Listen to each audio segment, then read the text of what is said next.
The transport shuttle lurched through the docking bay doors, and Maya Reeves pressed her forehead against the scratched viewport, watching the massive orbital station grow larger against the black canvas of space. 3 years of training on Earth, 2 months traveling through hyperspace, and now she was finally here. The Galactic Defense Academy, the place where humanity had sent exactly 12 representatives in the past decade, and where only 3 had graduated. No pressure. She adjusted the worn leather strap of her grandfather's messenger bag across her shoulder. The thing was ancient, probably older than the peace treaty that had brought humanity into the galactic fold, but it was the only piece of home she had carried this far. Everything else, her clothes, her tech, her entire future, existed in digital files uploaded to the Academy database. The shuttle pilot, a squat Krell with mottled purple skin, glanced back at her through multiple eye stalks. His voice came through the translator as a wet gurgle. "Your species exhibits concerning levels of sentimentality. That container serves no practical function." Maya smiled without warmth.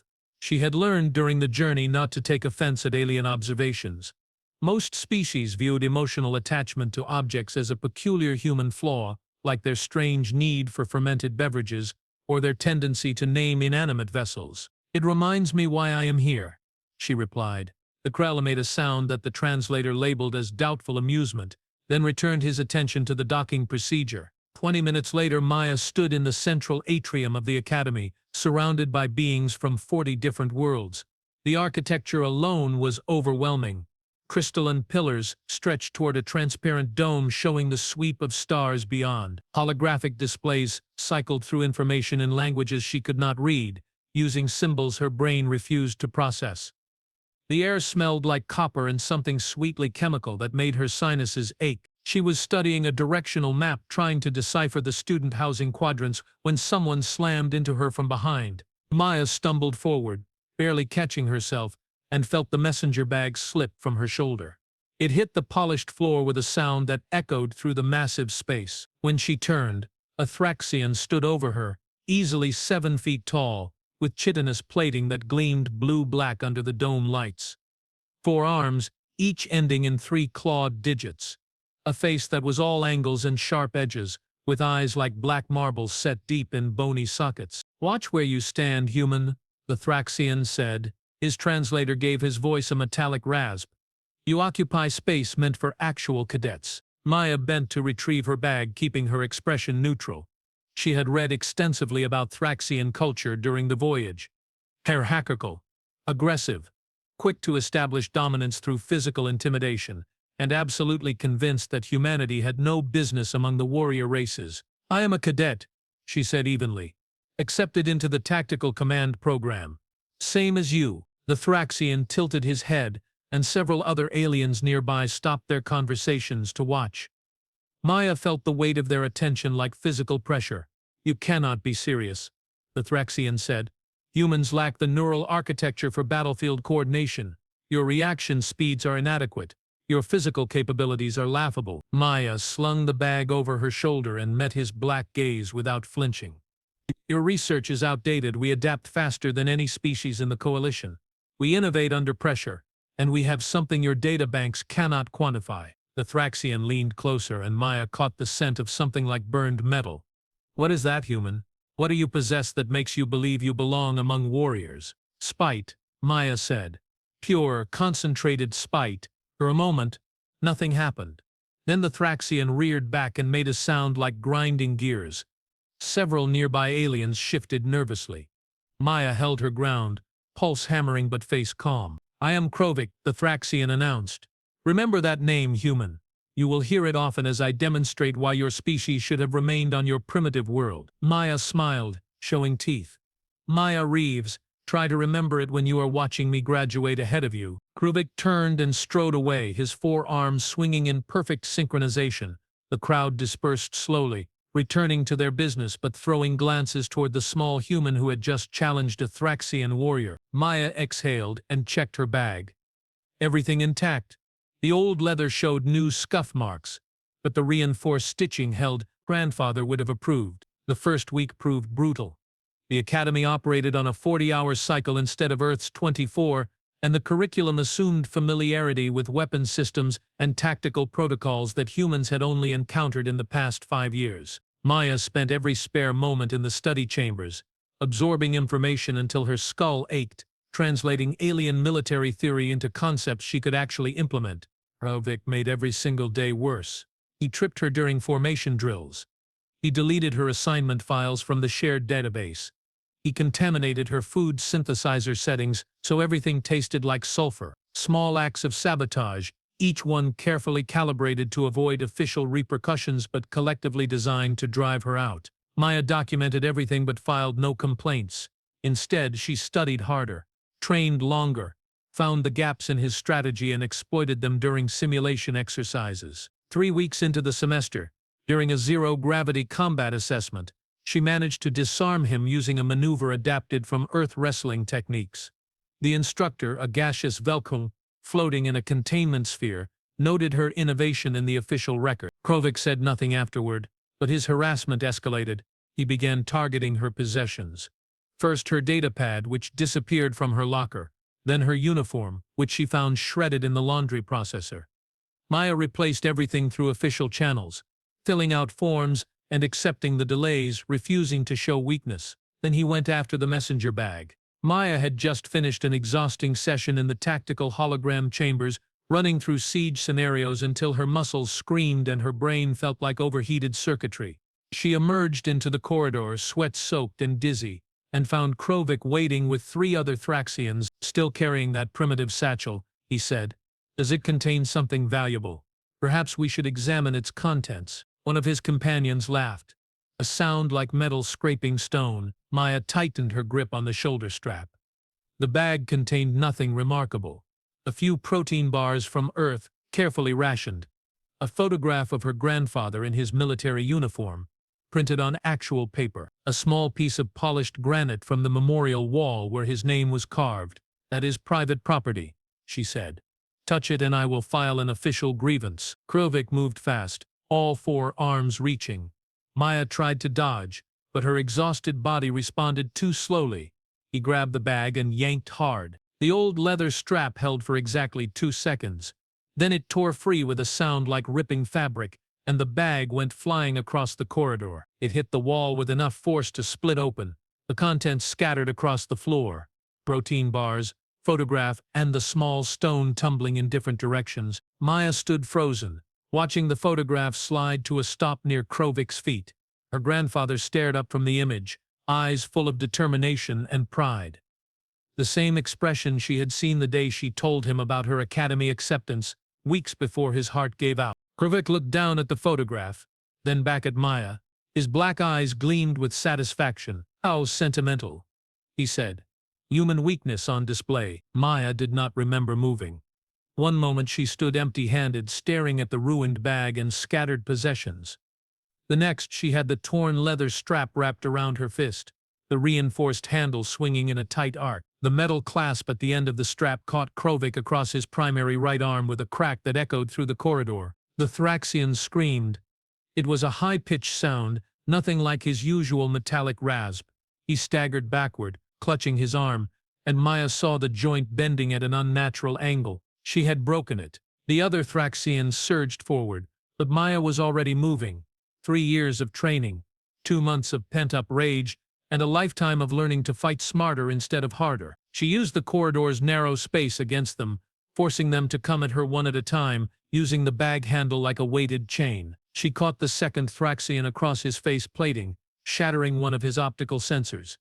The third tried to grab her from above using the ceiling handholds, and she swept his supporting arm armed with the strap, sending him crashing down. The fourth backed away, making placating gestures with all 4 arms. Security alarms began shrieking. Red lights pulsed along the corridor walls. Maya stood over Krovik, breathing hard, the ruined bag handle still clutched in her hand. He stared up at her, and for the first time since their initial confrontation, she saw something other than arrogance in those black eyes. "Fear. You broke my arm," he rasped. "You assaulted a superior species. They will expel you, they will exile your entire race from the academy." Maya crouched beside him, close enough that her words needed no translator. "They will review the security footage," she said quietly. They will see 3 weeks of systematic harassment. They will see you destroy personal property belonging to a fellow cadet. And they will see me defending myself against 4 attackers. She picked up her grandfather's photograph, checking it for damage. A small tear in one corner, but otherwise intact. You wanted to prove humans do not belong here, she continued. Congratulations, you have proven that we belong exactly where we choose to be, and we will break anyone who tries to take that from us. Security drones arrived, their multiple sensors sweeping the scene.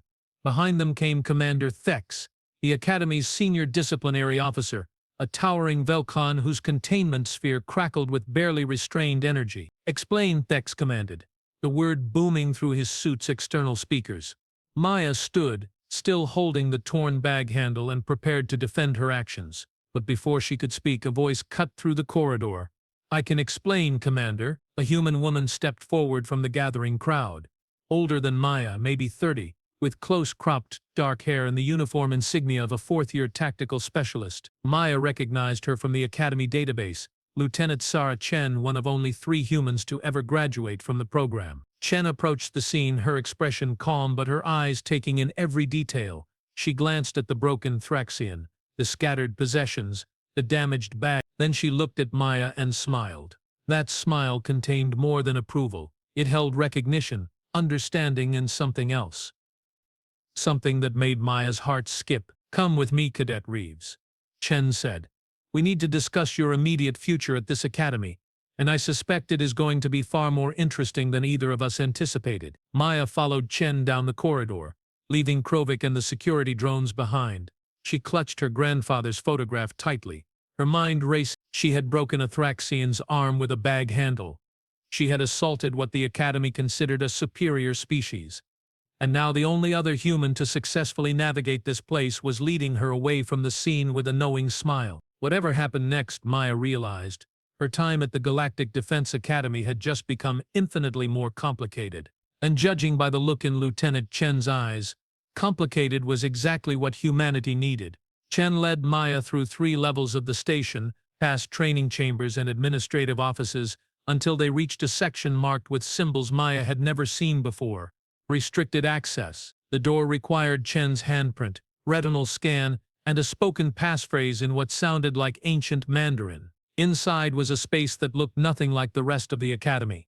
The walls were covered with tactical displays showing various star systems, fleet positions, and data streams that scrolled too fast for Maya to read. 3 other humans occupied the room, all wearing the same 4th-year tactical specialist insignia. They looked up as Maya entered, and she saw the same recognition in their faces that she had seen in Chen's. So you are the one who just rewrote the Academy discipline protocols, one of them said, a tall man with scars along his jaw. I am Marcus Webb. That display of controlled violence was either the smartest thing any human cadet has done here, or the dumbest. We are about to find out which. Maya set down her damaged bag and looked at each of them in turn.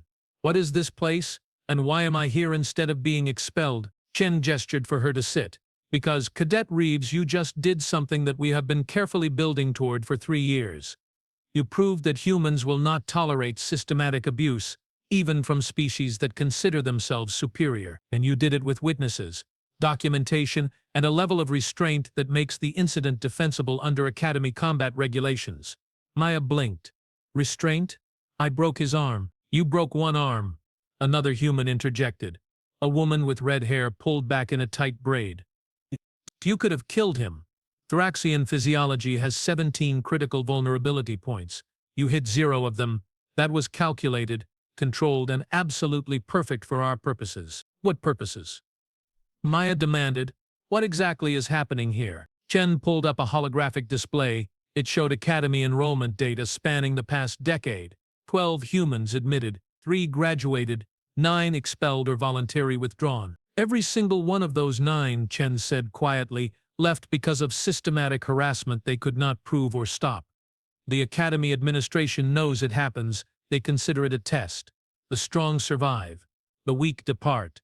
And humanity in their assessment has proven weak. Until now, Webb added. You just demonstrated that we can survive their tests. More importantly, you showed we can fight back without violating their precious protocols. Krovik attacked first. You defended yourself. The security footage will support your account, and every species watching will see that humans are not the soft, emotional creatures they assumed. Maya felt her pulse quicken. You planned this, you wanted someone to snap. Not snap, Chen corrected. Respond with precision. We have been documenting harassment incidents for years, building a database, waiting for the right moment and the right cadet. Someone smart enough to know when to strike and disciplined enough to make it count. She leaned forward, her expression intense. The Galactic Defense Coalition needs humanity more than they will admit. Our adaptability, our innovation, our ability to think laterally when all their hierarchical species follow rigid protocols. But they will never fully integrate us if we remain the victims. We needed someone to prove we can hold our own. And you chose me, Maya said slowly. How? I have been here 3 weeks. We have been watching since you arrived. The red-haired woman said. In Kate Rivers. By the way, we saw how you handled Krovik's initial confrontation, how you documented his harassment instead of retaliating immediately, how you focused on excellence rather than revenge. You were perfect for this, until I lost control and hit him with a bag handle, Maya said bitterly. You did not lose control, Chen said firmly. You waited until he crossed a line that even the Academy cannot ignore. Destruction of personal property. Physical intimidation with numerical superiority, and you responded with exactly enough force to neutralize the threat, without exceeding defensive parameters. That was not rage, cadet. That was tactical genius. Maya looked at her grandfather's photograph still clutched in her hand. She thought about the weeks of documented abuse, the careful restraint, the moment when that restraint had finally broken, except it had not broken. It had bent, flexed, and redirected with purpose. What happens now? She asked. Now Webb said. You face a disciplinary hearing. Commander Thex will preside. Representatives from 6 different species will review the evidence. And you will tell them exactly what happened, with the confidence of someone who knows they acted within their rights. Chen added. And we will ensure that every single instance of Krovik's harassment is entered into the official record. 3 weeks of systematic abuse, all documented, all verifiable. By the time that hearing concludes, the Academy will have to expel a human cadet who defended herself within protocols, or acknowledge that their testing methods have created a hostile environment that violates their own charter. They will choose their own, Maya said. They always do. Probably, Chen agreed. But it will not matter. Because while they are focused on you, we are executing phase 2 of something much larger. She brought up another display. This one showed fleet compositions, resource allocations, and what looked like classified tactical assessments. 6 months ago, Kate said, a Thraxian battle group engaged an unknown hostile force near the outer rim. They lost 4 cruisers before retreating. The coalition covered it up, called it a navigational accident. But we have the actual combat logs. Webb continued. Those logs show the Thraxians using standard hierarchical assault patterns. Predictable, rigid. The hostile force adapted in real time, exploiting every weakness. Whatever is out there learned faster than any known species. And the coalition is terrified, because they do not know how to adapt, Maya breathed. They follow doctrine. We improvise. Exactly, Chen said. Humanity has been developing new tactical frameworks based on evolutionary game theory, chaos mathematics, and historical asymmetric warfare. Concepts the coalition species cannot grasp because they view war as a contest of strength and discipline, not adaptation and creativity. She pulled up another file and Maya saw her own Academy performance assessments. Every simulation exercise, every tactical examination, every unorthodox solution she had submitted. You have been creating adaptive tactics since your first week, Chen said. Solutions that violate standard protocol but achieve better outcomes. The instructors mark them as unconventional but cannot deny they work. Because humans wrote those protocols for specific scenarios, Maya said, understanding dawning. But I was solving for changing conditions, for opponents who learn and adapt. Now imagine, Webb said, what happens when the coalition realizes their rigid hierarchies are liabilities against a learning enemy. When they understand that the species they have been dismissing as weak and emotional possesses the exact cognitive flexibility they need to survive, they will need us, Maya whispered. They already do, Chen said. They just do not know it yet. Your disciplinary hearing will become a referendum on humanity's place in the coalition. And while they debate your fate, We will be presenting our new tactical frameworks to the Strategic Command. Frameworks that work, that adapt, that win. Kate smiled. Frameworks that only humans can effectively implement, because only we have the cultural diversity and creative chaos necessary to think like this. Maya set down the photograph and looked at each of them. This is bigger than one broken bag. Bigger than Krovik's broken arm. Much bigger, Chen confirmed. This is about ensuring that humanity is not just tolerated in the coalition. We will be essential. Indispensable. The species they cannot function without. And all I have to do, Maya said, is survive a disciplinary hearing. And keep being exactly who you are, Webb said. Stubborn. Adaptive.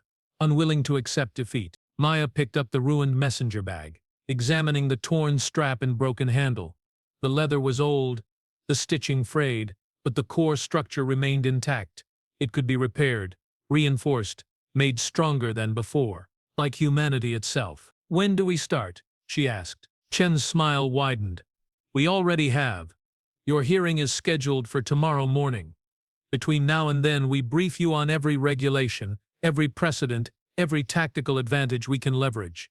You will walk into that chamber knowing more about coalition law than Commander Thex himself. And after the hearing, Maya asked. After, Kate said, you join us. Officially, the Human Tactical Integration Initiative. 4 years of research, planning and waiting for the right catalyst. You just became that catalyst. Maya looked at the photograph one more time. Her grandfather had served in conflicts where adaptability meant survival, where rigid thinking got people killed. He would have understood this perfectly. She slipped the photograph carefully into her pocket and stood. Then let us make sure I do not waste this opportunity, she said. What do I need to know? The next 14 hours blurred together. Chen and her team walked Maya through coalition regulations, precedent cases, and tactical presentation strategies. They reviewed the security footage frame by frame, identifying every moment that supported her defense. They prepared counter-arguments for every possible accusation. By the time dawn's cycle approached, Maya felt like her brain had been rewired. She understood the game now. The stakes. The opportunity. The disciplinary hearing convened in the Academy's central arbitration chamber. Maya stood before a semicircular panel of representatives from 6 species. Commander Thax occupied the center position, his containment sphere pulsing with slow, deliberate energy. To his left sat a Thraxian matriarch, her chitinous plating marked with battle scars. To his right, a Krell elder with eye stalks that tracked Maya with unsettling precision. Krovik stood to one side, his broken arm immobilized in a medical brace. He met Maya's eyes with pure hatred. Chen sat in the observers section, along with Webb, Kate, and 2 Academy instructors who had filed reports supporting Maya's account. Commander Thax activated the official record. Cadet Maya Reeves, you are accused of unprovoked assault against Cadet Krovik, resulting in severe bodily harm. How do you respond? Maya stepped forward, her voice steady. I deny the accusation, Commander. My actions were neither unprovoked nor assault. They constituted lawful self-defense against multiple attackers who destroyed my personal property and threatened my physical safety. The Thraxian matriarch leaned forward. You injured a warrior of superior physical capability. This suggests premeditation and excessive force. Maya met her gaze calmly. It suggests tactical awareness and appropriate response scaling. Cadet Krovik outweighs me by approximately 140 pounds. He possesses 4 functional limbs to my 2. He attacked in coordination with 3 companions. I neutralized the immediate threat using available resources and minimal force necessary to ensure my safety. Chen stood, requesting permission to speak. The commander granted it. The Academy Charter, Section 12, Subsection 4, Chen said, specifically guarantees all cadets the right to defend person and property against unlawful aggression. It also mandates that harassment based on species origin constitutes a violation of coalition integration principles. She uploaded a data packet to the panel's shared display. This documentation shows 23 separate incidents over 3 weeks where Cadet Krovik systematically targeted Cadet Reeves. Property destruction, data tampering, physical intimidation, all verifiable through security footage and witness statements. The panel reviewed the evidence in silence. Maya watched their reactions. The Krell elder's eye stalks contracted. The Thraxian matriarch's expression hardened. This proves nothing, Krovik snarled. Warrior culture involves testing the weak. She failed the test by resorting to violence. I passed your test, Maya said quietly. You wanted to break me. Instead, I broke your arm with a bag handle.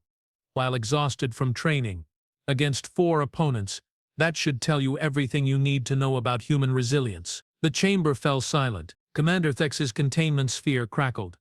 The Coalition has specific protocols for interspecies conflict resolution. Both cadets will face consequences. However, he paused. The evidence suggests systemic failure in preventing harassment. This council will adjourn to review precedent and determine appropriate sanctions. The panel departed. Maya remained standing, Chen beside her. Well done, Chen whispered. Now we wait. 3 hours later, the panel reconvened. Commander Thax addressed the chamber with formal gravity.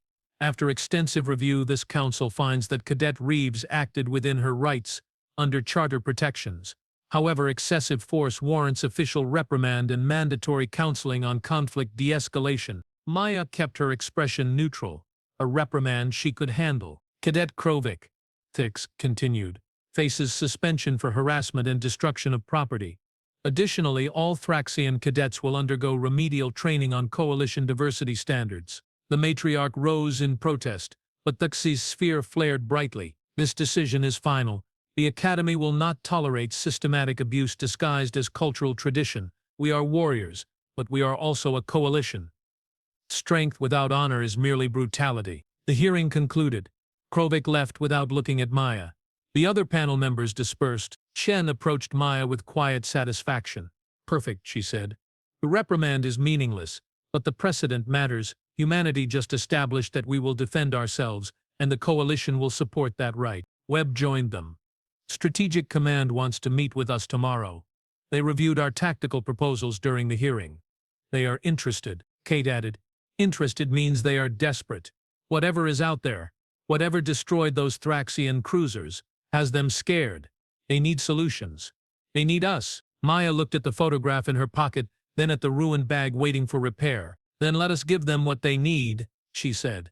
On our terms. 6 months later, Maya stood on the bridge of the Coalition fleet ship Unity, watching human-designed tactical algorithms coordinate a battle group of 17 vessels from 9 different species. The adaptive frameworks worked flawlessly, adjusting to enemy tactics in real time, leveraging each species' strengths while compensating for their rigid thinking. Chen commanded the tactical division. Webb managed communications. Kate oversaw strategic integration. And Maya, now promoted to tactical specialist despite being a first-year cadet, ran the adaptive response protocols that kept everyone alive. The unknown hostile force attacked with the same learning patterns that had destroyed the Thraxian cruisers. But this time, humanity's chaos mathematics predicted their adaptations. Coalition ships moved in patterns that violated every traditional doctrine, confusing the enemy, creating openings, winning. When the battle ended, 17 Coalition ships remained operational. The hostile force retreated. Commander Thex's voice came through the communications array. Specialist Reeves, your grandfather would be proud. Maya smiled, touching the repaired messenger bag at her station. The new stitching was stronger than the original. The handle had been reinforced, just like humanity's place in the Coalition. Thank you, Commander, she said. We are just getting started. And they were. Because humanity had proven something the Coalition could no longer deny. The species they had dismissed as weak, emotional, and unsuitable for warfare possessed the one trait that would save them all: the ability to adapt, survive, and win by breaking every rule that said they could not. Maya looked at the stars beyond the viewport and thought about broken bags and broken arms and broken expectations. Sometimes, she realized, being underestimated was the greatest tactical advantage of all, and humanity was done being underestimated.